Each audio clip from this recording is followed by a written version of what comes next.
بسم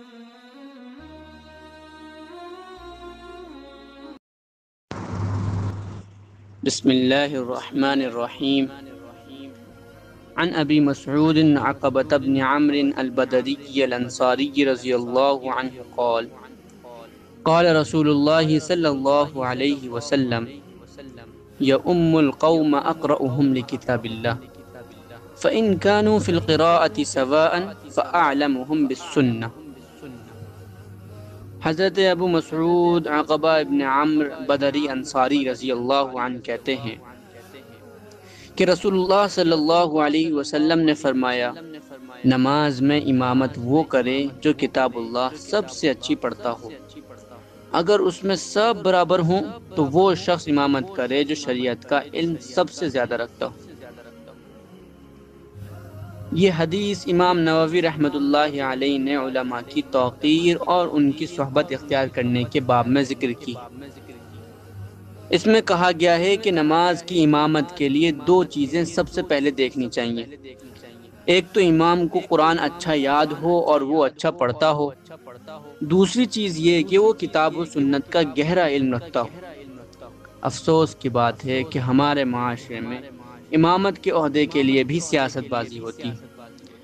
مسجد کی کمیٹی کے ذمہ داران چاہتے ہیں کہ ایسا امام ہو جو کاٹ کا الو ہو، اس سے جو کہا جائے وہ کرے، جس چیز سے روکا جائے اس سے رک جائے۔ بدقسمتی سے مسجد کی کمیٹیوں میں اکثر لوگ غیر عالم بلکہ جاہل ہی ہوتے ہیں۔ یہی وجہ ہے کہ مسجدوں سے دنیا کو وہ پیغام نہیں مل پا رہا ہے جو ملنا چاہیے، کیونکہ اول تو امام عالم نہیں رکھا جاتا، اور اگر عالم ہے بھی تو اتنا جکڑا ہوا کہ وہ کمیٹی کی اجازت کے بغیر کچھ کر نہیں سکتا۔ پھر کمیٹی والوں کے آپسی اختلافات اور سیاست کی وجہ سے مسجد ایک سیاسی اکھاڑا بن کر رہ جاتی۔ یہ حالت سخت نازک اور لعنت آمیز ہے۔ اس سے ہر حال میں نجات حاصل کرنے کی کوشش کرنی چاہیے۔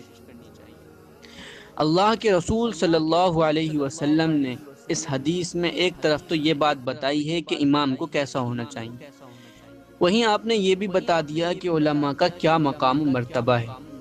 اسی لیے اس حدیث کو امام نووی نے علماء کی عظمت کے باب میں ذکر کیا ہے۔ یہ بات سمجھنے کی ہے کہ علماء دین سے وابستگی بہت ضروری ہے۔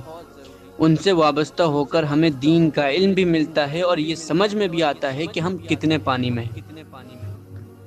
اب نبیوں کا سلسلہ تو ختم ہو گیا، علماء کرام ہی کو نبیوں کا جانشین اور ان کا وارث بنایا گیا ہے۔ یعنی پہلے جو کام انبیاء کرام کرتے تھے اب وہی کام علماء کرام کریں گے۔ جس طرح امت کے لیے ضروری تھا کہ وہ انبیاء سے وابستہ ہو کر اپنی عاقبت سنوارے، اسی طرح یہ بھی ضروری ہے کہ علماء سے جڑ کر دین سیکھے اور اس پر عمل کرے۔ افسوس کی بات ہے کہ ہم نے علماء کو بھی اپنے اپنے چشموں سے دیکھنا شروع کر دیا ہے۔ ہم کسی جماعت سے وابستہ ہیں تو ہم اسی عالم کو عالم سمجھیں گے جو ہماری جماعت سے وابستہ ہوگا۔ یہ بات قطعاً غلط ہے۔ عالم وہ ہوتا ہے جو قرآن و حدیث کا علم رکھتا ہے، جو شریعت و فقہ کی معلومات رکھتا ہے، فرائض کا پابند ہوتا ہے اور اللہ اور انسانوں کے حقوق ادا کرتا ہے۔ اب چاہے وہ کسی جماعت یا کسی تحریک سے وابستہ ہو یا نہ ہو، وہ عالم ہی رہے گا۔ دنیا کی کوئی طاقت یا کوئی جماعت و تنظیم اس کا مرتبہ نہیں گرا سکتی۔ اس حدیث میں اللہ کے رسول صلی اللہ علیہ وسلم نماز جیسی اہم ترین عبادت کی امامت کے لیے عالم کو آگے بڑھا رہے ہیں، تو ہم اپنے ذاتی معاملات کو حل کرنے کے لیے عالم کو کیوں نہ آگے بڑھائیں؟ اپنے دنیاوی معاملات میں رہنمائی حاصل کرنے کے لیے عالم سے کیوں نہ رجوع کریں؟ اللہ کے رسول صلی اللہ علیہ وسلم دنیا کو یہی مزاج دینا چاہتے تھے، جیسا کہ اس حدیث سے واضح ہے کہ امت اپنا ہر کام علماء کی رہنمائی اور رہبری میں کرے۔ افسوس کہ اب رسول کریم کی اس خواہش کا احترام کرنے والے بہت کم رہ گئے ہیں۔ سب اپنے اپنے دائروں میں قید ہیں۔ ان دائروں سے باہر کے علماء کو نہ عالم سمجھتے ہیں، نہ ان سے رہنمائی حاصل کرتے ہیں، نہ ان کے پاس بیٹھتے ہیں اور نہ ان سے فائدہ اٹھاتے ہیں۔ ایسا صرف اس لیے ہے کہ ہم نے مزاج نبوی کو چھوڑ کر اپنا مزاج اختیار کر لیا ہے، رسول کریم کی پسند کو چھوڑ کر اپنی پسند منتخب کر لی ہے۔ نتیجہ یہ ہے کہ علماء سے کٹنے کی وجہ سے بے شمار پریشانیوں اور مصائب کا شکار ہے۔ جزاک اللہ۔